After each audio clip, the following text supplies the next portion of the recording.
No início do culto, nós lemos um texto que está em Isaías 60. E nesse texto, o texto começa dizendo: levanta e resplandece, porque já vem a tua luz, e a glória do Senhor brilha sobre ti. O mundo está em trevas, mas sobre ti a luz do Senhor resplandece. Então, querido, eu acredito que nós, igreja brasileira, nós estamos vivendo um momento ímpar. Existe uma palavra de Deus, existe uma porta aberta de Deus, e o céu está gritando para a igreja: levanta e resplandece. O céu está gritando para a igreja: levanta e resplandece, porque já vem a tua luz. Interessante que a Bíblia fala assim: a glória do Senhor vem nascendo sobre ti. Então, querido, quando eu entendo de nascendo, e olha que eu e minha esposa entende muito disso, que nós temos 3 meninos que foram, 2 moças e um rapaz que foi crescendo, está crescendo. Então, querido, é todo dia, a Bíblia está falando assim: a glória vem nascendo, a glória a cada dia vai crescendo sobre você. Você que não sabia nada de Cristo, hoje você já sabe um pouco. Você que sabia um pouco, hoje sabe mais um pouco ainda. Você que não sabe nada, só de estar ouvindo aqui, querido, a glória de Deus começa a brilhar a cada dia sobre você. Aleluias. Só que o texto bíblico fala para nós assim: levanta e resplandece. Querido, Deus nunca vai levantar uma pessoa para que sua luz fique apagada. Deus não vai levantar você na igreja, ou no trabalho, ou na escola, ou na nação, querido, para que você fique escondido. Deus não vai colocar você em alguma posição de destaque na faculdade, na escola, ou em qualquer outro lugar, para que lá você não resplandeça e leve o nome dEle. É muito legal quando Deus te dá uma promoção, você chega em outros lugares, mas por que Ele te deu essa promoção? Por que Ele te deu esse lugar? Ele está falando para que quando você chegar lá, você faça resplandecer a glória que está sobre ti.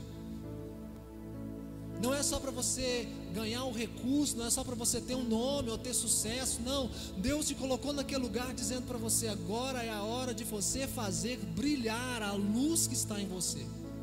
Por isso que a Bíblia diz em Mateus: vós sois os luzeiros desse mundo, vocês são a luz desse mundo. Você, querido, de verdade, você nasceu para brilhar. Sabe que você vê na televisão aqueles jargão lá, cara, você nasceu para brilhar. Cara, você é a pessoa que nasceu para brilhar.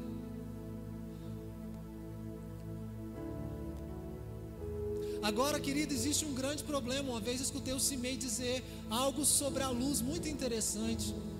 Quem aqui já ouviu falar sobre a luz fluorescente?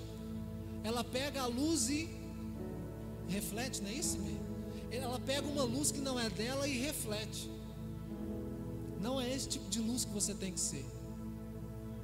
Você tem que ser aquela luz que de dentro de você vai resplandecer. A resplandecente é aquela que tem a luz própria. A fosforescente ou fluorescente, como nós conhecemos, é aquela que pega a luz de outro lugar e resplandece. E a Bíblia está falando: levanta e resplandece, não levanta e fosforece. Está escrito resplandece. Você tem que resplandecer a luz que está em você. E Jesus é essa luz. Você não precisa ficar dependendo dos outros. Você tem uma luz que brilha de dentro de você. Aleluias. Não queira ser como o A, como o B, como o C, como o X ou como o Y. Querido, tem algo que Deus separou só para você viver. Eu queria ler um texto com você para a gente começar hoje. E com toda educação, se você puder falar para quem está do seu lado e fala assim: porque você transbordará. Daqui a pouco vocês vão entender por quê. Porque você transbordará. Abre comigo Isaías capítulo 54. E eu queria que a partir desse momento você prestasse muita atenção. Muita atenção. Diz assim: canta, ó estéril, que não deste a luz. Exulta de prazer com alegre canto. Exclama, tu que nunca tiveste dores de parto, porque mais são os filhos da desolada do que os da casada, diz o Senhor. Agora presta atenção nesse versículo. Amplia o lugar da tua tenda e as cortinas das tuas habitações se estendam não impeça. Alonga as tuas cordas e firme bem tuas estacas. Por quê? Porque transbordarás a mão direita e a mão esquerda. A tua posteridade possuirá as nações e fará que sejam habitadas as cidades assoladas. Não tenha medo, tu não serás envergonhadas, não te envergonhes, tu não serás humilhada. Antes te esquecerás da vergonha da tua mocidade e não te lembrará mais da vergonha da tua viuvez. Por quê? Pois o teu Criador é o teu marido, o Senhor dos exércitos é o seu nome, o Santo de Israel é o teu Redentor, é aquele que te redime. Ele será chamado Deus de toda a terra. Somente até aí. 99 não é 100. A Bíblia diz que o pastor deixa as 99 e vai atrás de uma. Sabe por quê? Porque 99 não é 100. Fala para quem está do seu lado, ainda tem lugar na mesa. Querida, ainda tem lugar na mesa. A ordem do rei foi a seguinte: ainda tem lugar na mesa, a festa está preparada. Vá pelas ruas, vá pelas encruzilhadas e chame todos, porque eu não vou perder toda essa comida. Chame todos. Ainda tem lugar na mesa. Ainda tem lugar na mesa, querido. Deixa eu te falar, é tempo do Senhor levantar você. Deixa eu te dizer algo que eu aprendi esses dias. Você lembra da parábola do filho pródigo? A Bíblia diz assim que o filho pródigo estava, querido, lá no meio dos porcos. Sabe aonde o filho pródigo estava? No chiqueiro, todo sujo, todo deprimido, todo cheio de problema. E a Bíblia fala que o filho pródigo caiu em si. Falou: cara, lá na casa do meu pai todo mundo está comendo de boa mesmo, que arroz e feijão. Eu estou aqui comendo comida de porco. Eu estou aqui no vício, eu estou aqui nas drogas, eu estou na prostituição, eu estou na pornografia, eu estou preso na depressão, eu estou preso. Mas a Bíblia fala que ele caiu em si e falou: vou para a igreja, vou voltar para a casa do pai. Agora deixa eu te dizer algo, querido. Por que 99 não é 100? Deus está levantando você, querido. Você tem uma unção e uma promessa de Deus, porque tem muitos filhos lá fora. E querido, não temos que ficar dependendo das pessoas caírem em si. Nós temos que ser os filhos que caem em si antes do filho pródigo, que fala: eu vou lá no chiqueiro buscar o filho pródigo. Porque, querido, que para a pessoa cair em si e vir para Jesus demora muito. Por isso que Deus desperta a igreja, levanta ela e faz ela resplandecer e fala: vá no chiqueiro e traga os meus filhos que estão lá. Porque ainda tem lugar na mesa. A ordem é ir atrás desses e trazê-los. Existe uma palavra sobre a sua vida, querido. Eu falei no começo do culto: a sua boca nas mãos de Deus é uma arma muito poderosa. A sua boca fechada, querido, é prejuízo para Deus, porque Ele investiu muito na sua boca. Ele investiu muito na sua boca. Sua boca fechada é um prejuízo. Fale do amor de Deus, testemunhe do amor de Deus. Chame de volta. Irmão, você está aí nas drogas, vem para cá, vem para cá. Vem sentar comigo na mesa. Querido, esses dias eu achei algo muito interessante. Eu fui no supermercado e eu não sei se toda empresa, mas algumas empresas eles destinam algumas vagas às pessoas que têm algum tipo de necessidade especial, né? E eu vi uma mulher entrando bem baixinha, e ela tinha algum problema na perna, e ela estava com o uniforme da empresa, e ela foi caminhando, e eu estava pegando alguma coisa assim. De repente, a hora que eu virei para trás, aquela mulher ficou alta. Falei assim: gente, isso é um milagre. Aí eu percebi que ela estava no caixa, ela era a mulher do caixa, e ela sentou na cadeira, e as pernas dela, que tinha necessidades, que era um pouco menor, ficou escondida debaixo da mesa, querido. E olhando para todo mundo que estava lá, eu falei assim: cara, eu não consigo ver o que essa mulher tem de diferente. E sabe o que eu aprendo, querido? Quando você se assenta na mesa do Senhor, aquela que Davi falou: prepara-me uma mesa na presença dos meus inimigos, os seus defeitos somem. Qualquer tipo de problema some. Ah, pastor, mas eu tenho isso, eu tenho aquilo outro. Não tem problema, você senta na mesa, querido. toda deficiência some. Vocês lembram de Mefibosete, o filho de Saul, que tinha um problema na perna? Davi chamou ele e falou: senta comigo, você vai comer da minha comida. Querido, as pernas dele ficou escondidas ali por baixo. Ele se assentou como um príncipe, como todo mundo. Então talvez você fale assim: pastor, eu tenho um problema em casa, eu tenho um problema financeiro, eu tenho um problema não sei na onde, eu tenho um problema nisso, eu tenho um problema naquilo. Tudo bem, mas se você vir comer nessa mesa do reino, querido, o Senhor cobre. O Senhor cobre. O Senhor te melhora. O Senhor toca seu caráter, o Senhor transforma você, Ele muda a sua mente, Ele pega você do lixo e te faz assentar entre os príncipes. Não importa quanto a vida te machucou, querido. Não importa quantas porradas você levou, quando você vem para essa mesa, querido, quando você se assenta nessa mesa do reino. O reino de Deus, querido, o Evangelho é o único lugar onde reis e ladrões morrem um do lado do outro. Jesus era rei, morreu do lado de dois ladrões. Isso é reino de Deus. É o mesmo lugar que senta o advogado, que senta o médico, querido, senta o pedreiro, o pintor, o vendedor, o faxineiro. Existe um nivelamento. Ninguém é maior do que ninguém. O cara que prega não é maior do que o cara que está ouvindo, nem o cara que está ouvindo é maior do que o cara que canta. Querido, existe um nivelamento. A Bíblia diz em Isaías que quando a glória de Deus vem sobre a igreja, vem sobre nós, os montes altos são aplanados, eles são cortados, e os vales são aterrados. Então aquele que está abaixo é aterrado para cima, aquele que está alto ele chega para baixo, para que haja um nivelamento. Vocês estão entendendo, queridos? Aleluias. Eu estava lendo esse texto essa semana, eu achei muito interessante. Deus começou a trabalhar meu coração e falou o seguinte: Wesley, existe uma promessa de Deus liberada sobre a igreja, não só sobre a comunidade Aprisco, mas sobre a igreja em Araguari. Existe uma promessa, algo que eu falei que eu ia fazer. E Deus começou a falar assim: eu disse que iria transbordar, eu disse que ia acontecer. Eu falei: sim, Senhor, então pode fazer acontecer. E Deus me falou: Wesley, só que primeiro vocês precisam ampliar o lugar da tenda de vocês. Eu falei assim: Senhor, eu conheço esse texto, mas não estou entendendo o que o Senhor está falando. Querido, quando a Bíblia diz para nós aqui ampliar o lugar da nossa tenda, está falando de um território.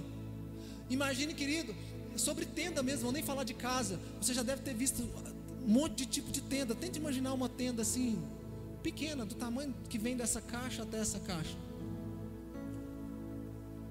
Cabe aí, sei lá, 10 pessoas um do lado da outra. Aí Deus fala o seguinte: olha, a promessa é que eu vou derramar e vai transbordar. Aí Deus fala assim: só que antes de eu derramar, eu preciso que você amplie o seu território.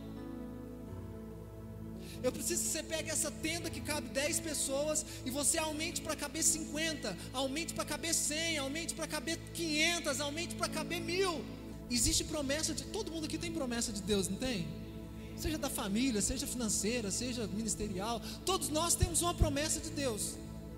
Todos temos. Agora, querido, Deus está falando assim: eu quero fazer mais do que o que eu tenho já feito. Eu quero ampliar isso, eu vou fazer transbordar, eu vou fazer chegar em mais gente. Mas primeiro você precisa ampliar o seu território. Você primeiro precisa ampliar e melhorar a sua visão.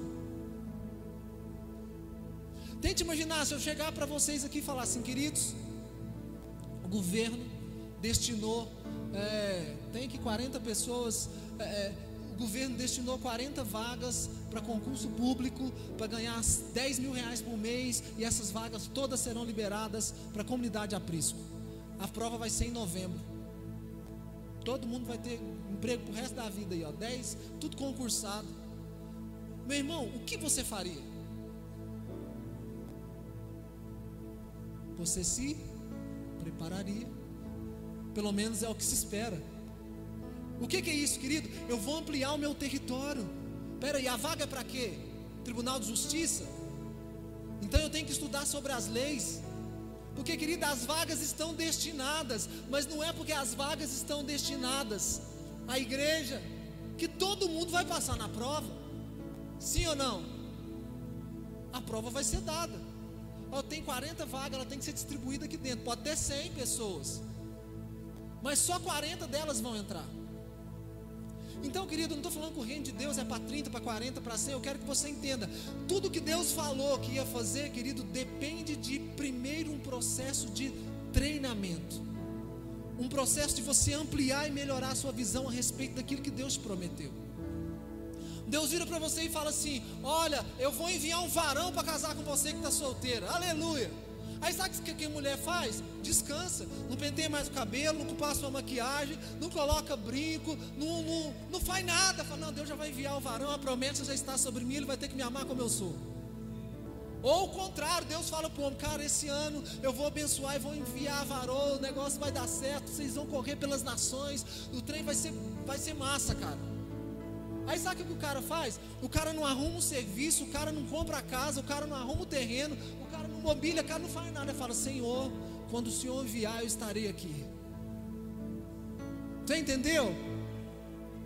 Então, quando Deus fala: amplia a sua tenda, a promessa é que eu vou transbordar. Mas se no dia marcado você não preparar, se você não ampliar a sua visão, vai chegar naquele dia, eu vou ter que colocar alguém mais preparado que você. Aí pensa, querido, você passando do lado e fala: nossa, essa aqui era a minha varoa, rapaz. Ah, mas o outro preparou tudo, você não preparou, irmão, você perdeu o seu lugar. Ah, pastor, Manesse não, certeza? O lugar era de Saul, mas quem entrou? Davi. O lugar era de Esaú, mas quem entrou? Jacó. O lugar era de Israel, quem entrou? Eu e você. Quando se trata, querido, de uma promessa, não adianta só ter a promessa, você precisa estar preparada para ela, ampliar a sua visão. Deus falou para nós: vocês precisam aprender a ser pastores de mais pessoas, do cara que nunca conheceu Jesus, da pessoa que vai chegar aqui com todas as experiências sexuais possíveis, com o cachorro, com a galinha, com o galo, a moça de 12 anos que já fez sexo, a de 13 anos que vai chegar grávida, aquele cara que já mexeu com todos os tipos de droga, aquele cara que vai chegar tatuado da unha até o último fio de cabelo. E essas pessoas são meus filhos, porque a mesa ainda tem lugar. E eu não, por mais que essas pessoas foram maltratadas pelo mundo, são meus filhos. E eu não vou deixar de salvá-los porque eles têm uma tatuagem, não vou deixar de salvá-los porque eles têm um alargador, não vou deixar de salvar porque eles já se separaram 30 vezes. Eu os salvarei. O diabo não vai vencer essa guerra. O diabo não vai vencer, em nome de Jesus. Você entende? Você entende que você, querido, é um fator de mudança, um agente de mudança. Deus está falando: por favor, igreja, amplie a sua visão, melhore a sua visão. Eu preciso enviar as pessoas que estão lá fora perdidas, mas vocês precisam primeiro aprender e compreender essas pessoas. Nós como igreja precisamos aprender a amar, querido. O homossexual, a lésbica que vai chegar aqui, o transexual, e vai chegar querendo Jesus,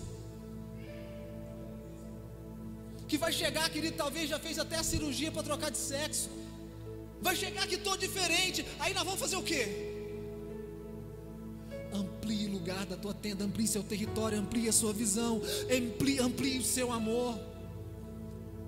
Pastor, eu não sei como lidar com isso. Então faz um curso, lê livros, procure com outras pessoas que sabem te ajudar, porque essas pessoas virão.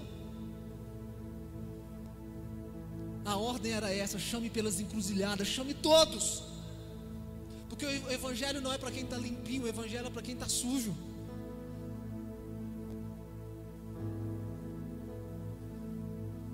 O evangelho, querido, que transformou você, transforma qualquer pessoa ao redor da terra. Transforma um ateu, transforma um budista, um islamista, transforma. É o único livro, querido, esse livro é o único livro que quando você começa a lê-lo, o autor senta do seu lado para te explicar. Olha que legal, já vem no pacote.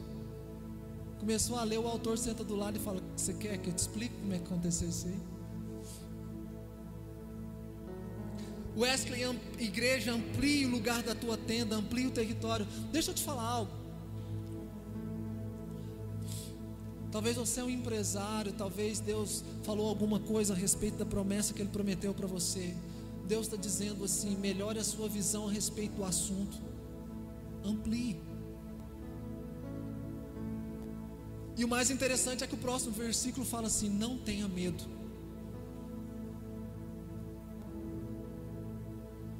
Querido, quantas vezes você já agiu por fé e não pelo que você está vendo? Quantas vezes? Eu vou tomar esse passo aqui porque tudo está mostrando que vai dar certo. Não, eu vou casar porque, não, cara, tudo deu certo. Não, eu vou sair dessa empresa e vou para outra, cara, porque tudo está mostrando que é isso. Ou quantas vezes estava tudo diferente e Deus te deu uma palavra falando: vai, sai, entra, se move. E você fala: Deus, mas está uma bagunça. É isso mesmo? Deus fala: eu estou falando para ir. Aí, por mais que tudo está ao contrário, você toma aquele passo de fé. Não, mas a palavra que vai morrer, a doença vai matar. E Deus fala: vai lá e ora. Deus, mas o médico já falou. Deus está falando: eu estou falando para ir orar, eu estou falando para ir liberar a palavra. E você deixa de agir pelo que está vendo e age por fé. É isso que o versículo está falando. Amplie o lugar da sua tenda, dê um passo de fé, porque vai transbordar, é certo que acontecerá. Existem dois tipos, querido, de lavradores: aqueles que sabem que a chuva virá, e enquanto a chuva não vem, ele prepara a terra, ele abre os sulcos da terra, ele joga a semente, ele tampa e fica esperando. E tem aquele outro que fala assim: não sei se vai acontecer mesmo, se eu ver que está cheirando chuva, eu vou lá rapidinho e melhoro lá. Se eu perceber que vai melhorar mesmo, eu vou lá e faço isso aqui, vou esperar.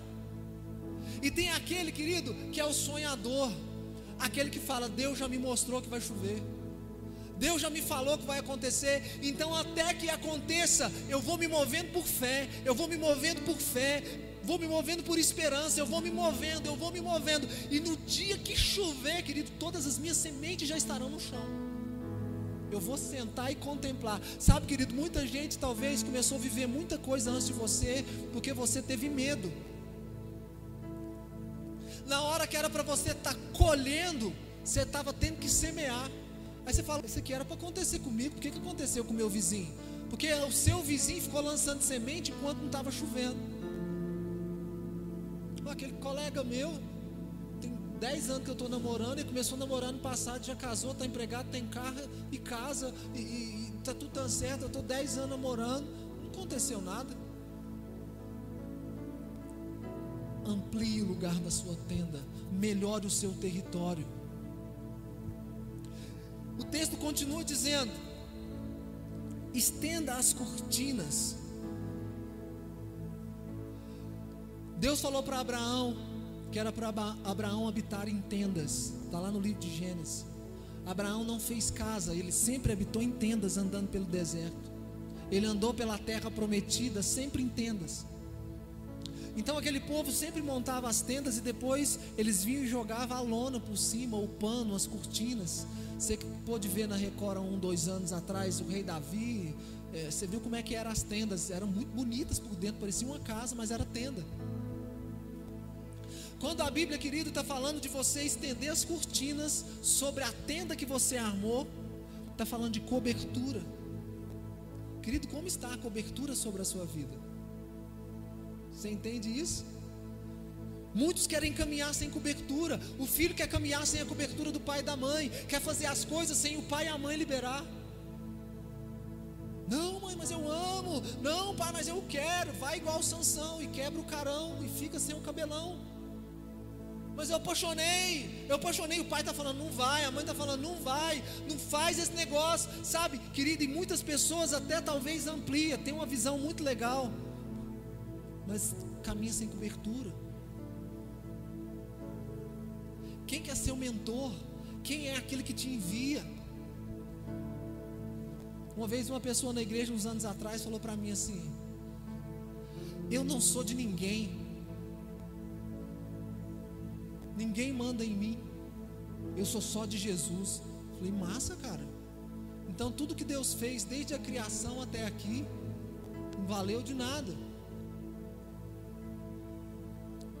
Para ungir Davi precisou de Samuel, para Jesus e fazer o ministério dele precisou de João Batista enviá-lo.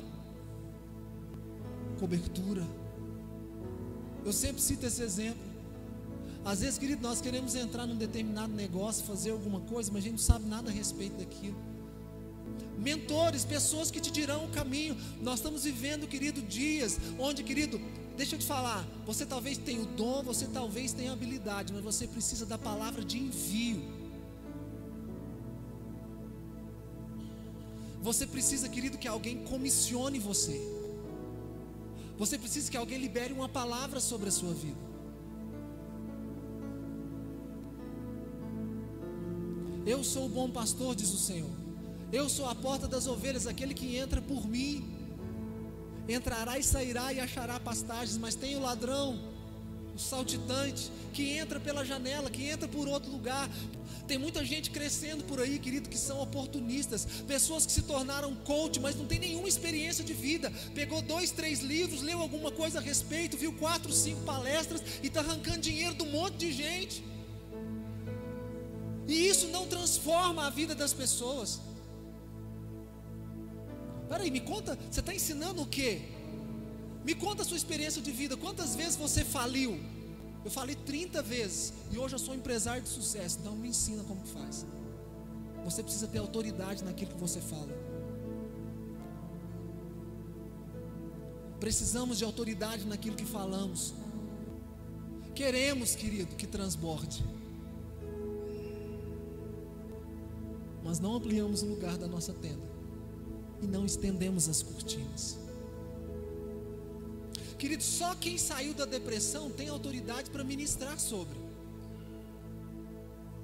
Cara, eu fiquei depressivo, 60 anos, quase morri, cortei o braço, tirei a sobrancelha, comi a unha, pulei da janela, não sei o que. Cara, mas Jesus entrou na minha vida e aconteceu isso e isso. Então você tem autoridade para falar a respeito.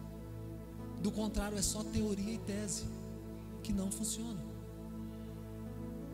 Somente alguém, querido, que já faliu 30, 40, 50 vezes sabe ensinar o caminho do sucesso. Você está entendendo? Somente um filho que vive em obediência sabe ensinar o caminho da obediência. Porque senão é só balela, é só teoria, é só tese. Você quer ter autoridade em alguma coisa? Então vença as guerras. Você quer ter autoridade em quê?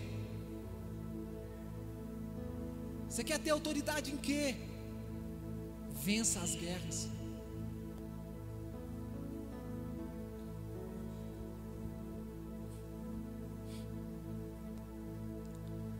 O texto continua dizendo: estende bem, estica bem as cordas.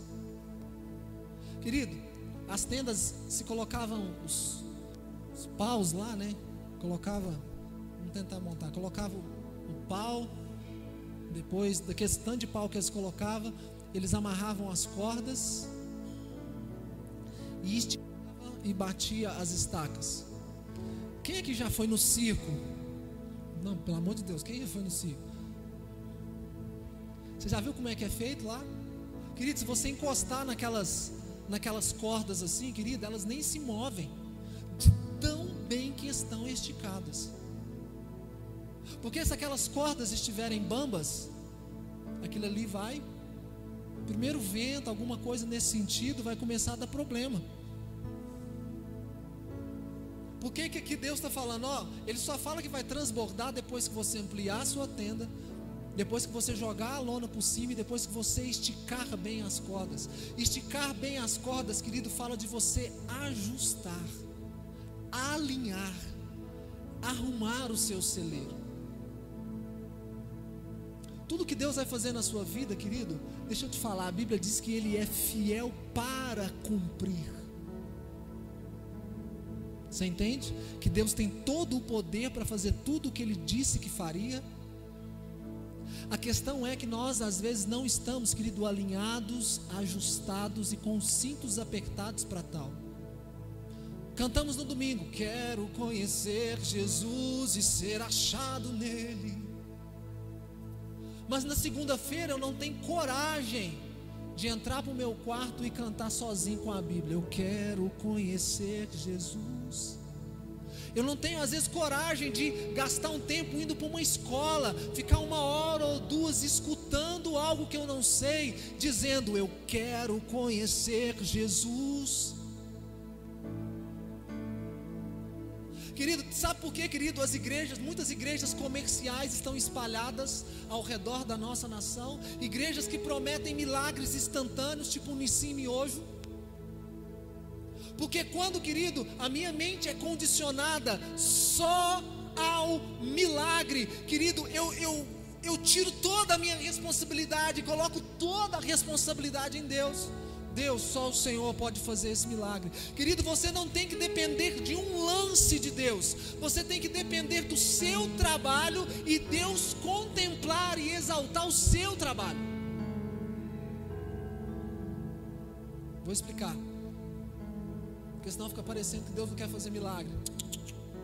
Talvez você veja aquela mulher que chegou diante de Jesus e Jesus falou assim: sua filha está curada. Perceba todo o trabalho daquela mulher. Ela seguiu Jesus, Jesus falou que não ia dar nada para ela, falou: não posso trocar e dar a comida dos filhos para os cachorros. Ela foi atrás de Jesus, ela insistiu, ela foi envergonhada talvez, querido, mas ela insistiu, ela trabalhou. Depois que ela trabalhou muito, que ela correu muito, Jesus falou: pode ir, que o milagre é seu.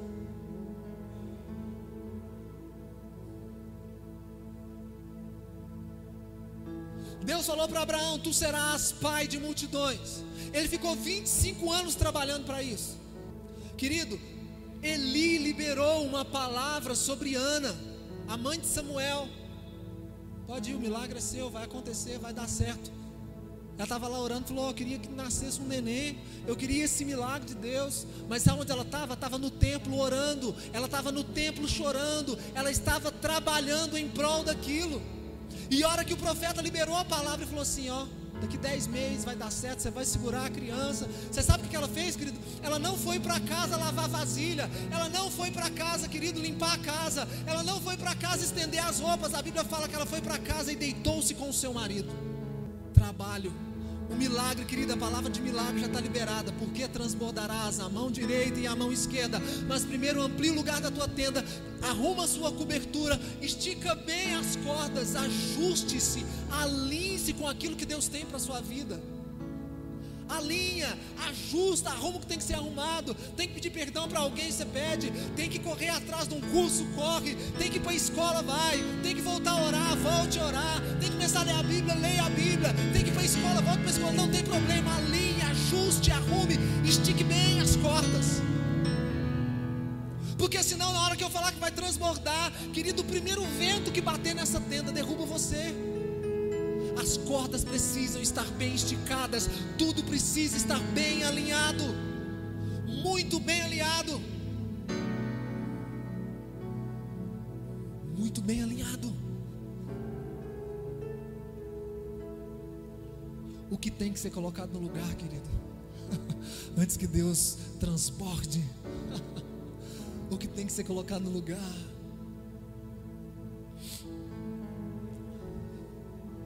É sua casa que tem que arrumar, é seu casamento que tem que arrumar, é suas finanças que tem que arrumar. Querido, se Deus de verdade fazer o que Ele vai fazer com você e suas finanças não estão legal, querido, deixa eu te falar, o primeiro vento que vier derruba você. O primeiro vento. É muito sério, querido. Muito casamento, querido, começa porque tem dinheiro, e muito casamento termina porque também acabou o dinheiro. Muitos querem casar, querido, mas não tem estrutura para casar. Ai, pastor, eu vou casar porque senão eu vou cair no pecado. Irmão, fica sem casar se for só por causa do pecado que você está casando. Primeiro vai aprender a amar sua esposa, respeitar sua esposa, honrar sua esposa, não bater na sua esposa, cuidar bem dos seus filhos, vai ler livros a respeito. Querido, lá em Israel, com 15 anos, um homem já é homem para casar. Uma mulher com 12 anos já é mulher para casar. Aqui no Brasil, às vezes o camarada tem 30 anos, querido, e não sabe o que é lavar uma cueca. Não sabe o que é trocar um chuveiro. E eu não estou brincando, eu estou falando sério. Às vezes as moças vão casar, querido, e elas investem tudo no momento do casamento. O casamento tem que ser lindo e poderoso, luxuoso, 30 mil, 20 mil, vestido mais bonito. Mas na segunda-feira, que acaba a maquiagem, que acaba a festa, querido, a primeira briguinha, querida, ela já está mandando mensagem para a amiga e falando: eu achei que o casamento era diferente. 6 meses depois, os dois estão assinando um papel de divórcio.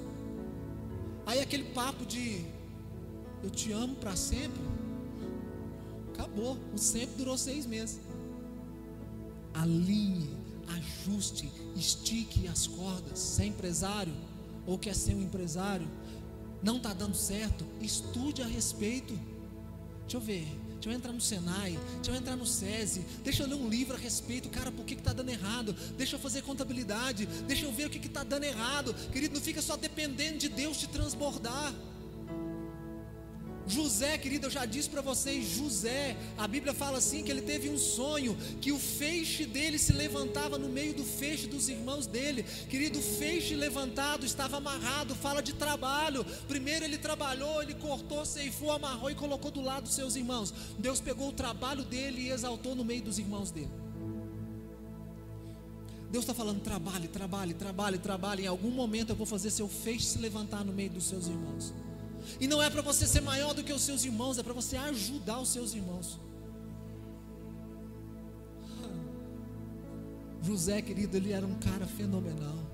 A hora que os irmãos dele chegou diante dele, 13 anos depois, ele falou assim: fica tranquilo, eu não tenho mágoa com ninguém, não foram vocês que me venderam, mas foi o Senhor que me enviou para cá, está tudo certo, Ele me enviou na frente de vocês para que vocês não morressem, eu já entendi tudo, estou curado, estou sarado, está tudo bem, e comigo o Senhor vai cumprir aquilo que Ele prometeu para a nossa família. O que vai ser exaltado, querido, é o seu trabalho. Aleluia. Estique bem as cordas. Alinhe, ajuste. Ajuste.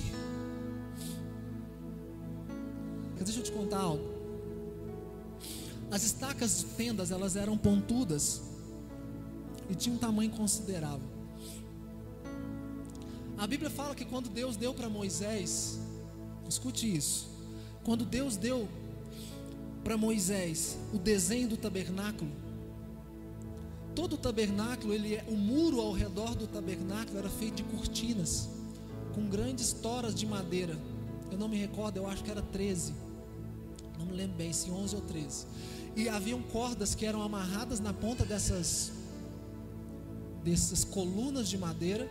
Elas eram esticadas, era colocada uma estaca. Essa estaca deveria ser de bronze.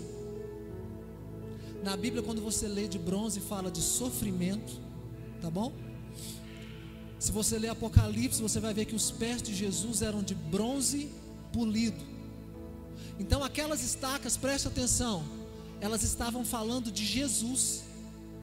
A estaca do tabernáculo, ela era Jesus. A ordem de Deus a Moisés era que a estaca deveria ficar exatamente a metade dentro da terra e a metade para fora da terra. Acompanhou comigo? Se a estaca tinha 1 metro, ela ficava 50 centímetros para baixo e 50 para cima, exatamente. Você sabe o que estava significando? Que Jesus é aquele que desceria as profundezas da terra. Ele sofreria, mas ele ressuscitaria e ficaria uma parte de fora. Você entende isso? O espírito dele desceu e pregou os espíritos em prisão, mas o corpo dele ficou na terra 3 dias. Então, quando a Bíblia está falando para você, firme bem suas estacas, a Bíblia está falando para você assim: preste atenção em como está as suas raízes em Jesus. Ele é a estaca. Quando a Bíblia fala firme bem suas estacas, está falando firme-se bem em Jesus. Como estão as suas raízes? Deus não revela coisas profundas a pessoas que são rasas. Deus não faz grandes coisas na vida daqueles que não têm raízes. Você tem raiz na sua casa? Você, filho, tem raiz com seus pais? Você, marido, tem raiz com a sua esposa. Você, esposa, tem raiz no seu marido, se precisar contar um com o outro. Você, ovelha, tem raiz na igreja. Você tem raiz com seus líderes. Como está a sua aliança com seus pais, com seus cônjuges e com a sua igreja? Raízes em Jesus. Há 2 meses atrás tivemos aqui um congresso de família, e eu lembro de uma mensagem que a minha esposa pregou dizendo o seguinte: não pense que Deus vai fazer você crescer sem a sua família. Crescimento sem a sua família não vem de Deus.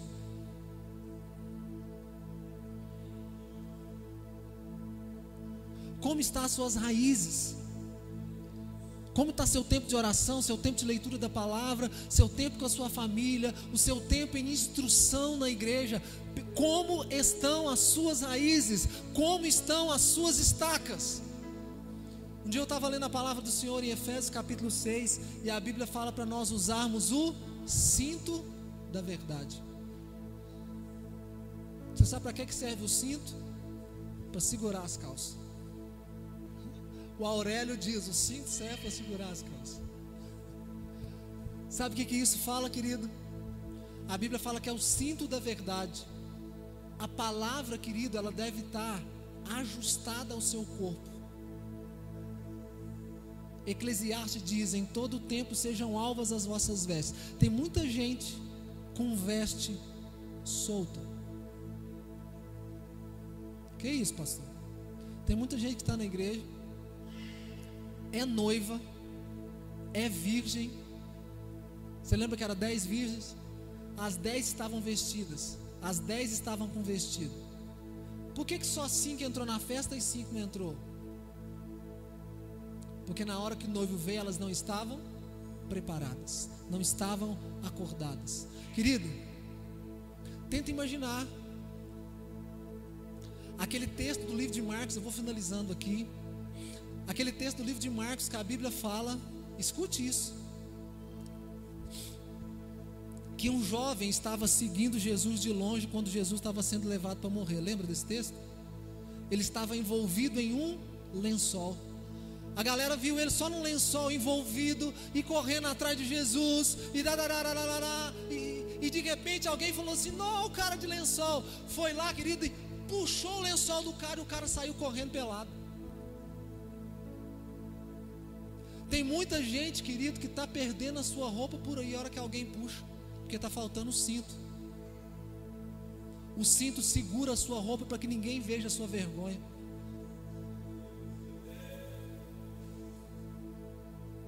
Entende? A verdade, a Bíblia ajusta a sua santidade. É impossível um cristão andar em santidade do jeito que Deus quer, não é do jeito que você acha, não. É do jeito que Deus quer, se a verdade não estiver apertando você como um cinto, todo dia. Por isso que existe muita resistência para que você pare durante o dia e leia sua Bíblia. Aí de repente o pecado vem e você faz igual Adão e Eva e fala: não, estou pelado. E tem muito crente andando pelado por aí, achando que está arrebentando, pelado.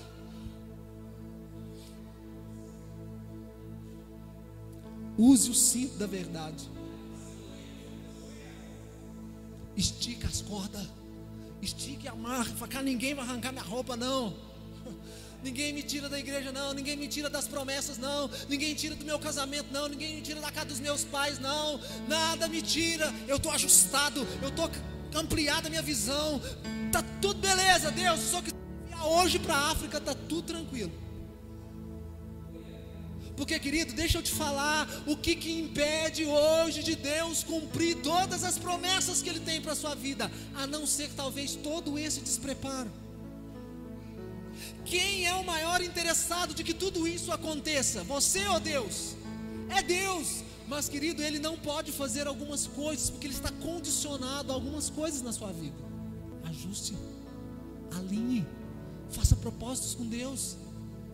Deus quer te fazer mudar de nível. Você está muito tempo aí nesse nível. Está muito tempo aí. Eu vou fechar e finalizar dizendo uma coisa sobre Pedro. Jesus falou para eles irem no barco. Falou para eles irem. Ele ficou pregando, mandando o pessoal embora, despedindo. Tal hora da noite ele foi andando sobre as águas. Pedro olhou, todo mundo pensou que era um fantasma, ficou meio acuado no barco.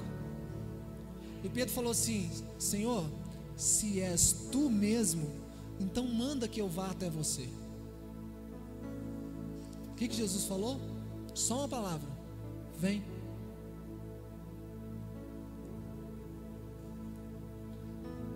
Toda mudança de nível, escute, toda mudança de nível, sempre que você vai subir para um outro lugar em Deus, escute, você vai perder alguma coisa. Pedro estava no barco, ainda que estava uma grande tempestade, ele tinha o conforto do barco, a segurança do barco, pelo menos até que afundasse. Ele tinha seus amigos ao redor, ainda que estivessem falando para Pedro: não vai dar certo. Ele tinha pessoas ao seu redor. Toda mudança de nível, tudo que você for conquistar em Deus, você vai perder alguma coisa. Para Pedro, escute isso, para Pedro andar sobre as águas, para Pedro conquistar aquele lugar de sobrenatural, ele teve que perder o conforto do barco. Se você quiser viver algo sobrenatural de Deus, você vai perder alguma coisa. Você vai perder alguma coisa.